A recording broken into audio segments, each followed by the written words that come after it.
If survival depended on your ability to read people, adapt instantly, and betray allies at the perfect moment, could you do it? In this death game, Mingle isn't just a game, it's a test of speed, strategy, and betrayal. I'm going to break down the mistakes made, what you should do, and how to beat the psychopathic Mingle game in Squid Game Season 2.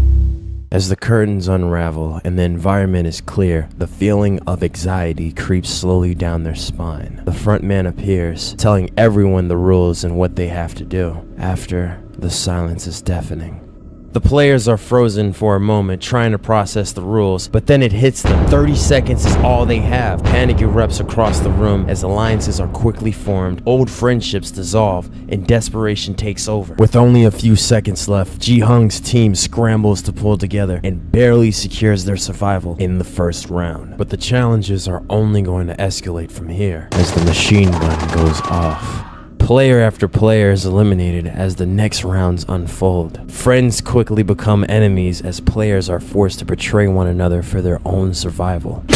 In a round requiring 3 participants, an old woman is nearly killed when her son is being dragged unwillingly away. But Ji-Hung and another player manage to save her in time.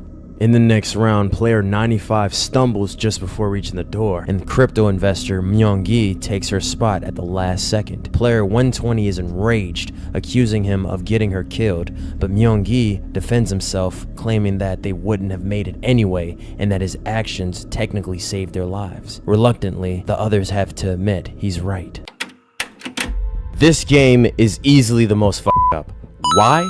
Because it's designed to reduce the number of players with almost no reliance on skill. The organizers are fully aware of how many participants remain and can predetermine the number they'll call, allowing them to precisely control how many players are eliminated after each round. Now, if I'm still not getting through to you, here's an example. 300 players start the game, and they're told to group into teams of 8. Since 300 isn't evenly divisible by 8, that leaves 4 without a group. Those 4 are automatically eliminated, and there's absolutely no way to avoid it unless you manage to secure a spot on the team. The game is designed so someone must lose, no matter how well anyone plays. But all is not lost. There's still a strategy we can use. The room has just 2 exits, with a board above displaying the player count and timer. This is also where soldiers enter at the end of each round. These areas naturally become the primary focus of concern, as basic human psychology draws attention to them. However, this focus is misguided, as these 2 exits are the only spots with a notable gap between them. Now, for the strategy. When it comes to positioning, your team should line up along the very edge of the platform, aiming toward the center of the largest cluster of doors available. It's best to form the biggest group possible up front, as it's much easier to break into smaller teams later than to scramble trying to find a missing member.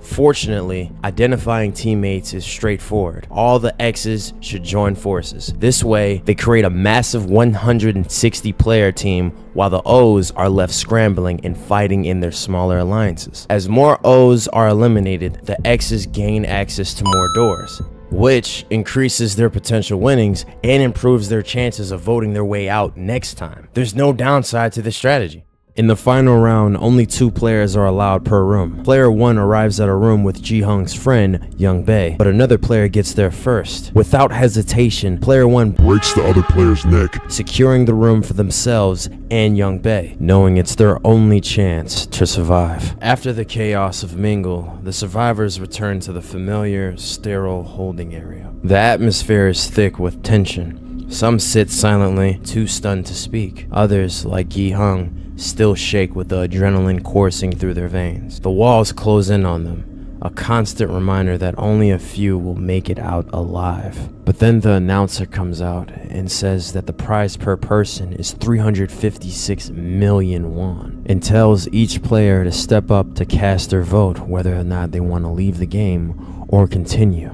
The vote ends in a tie, leaving the announcer to tell the players that they'll pick up where they left off tomorrow, and they're free to rest. So do you have what it takes to survive?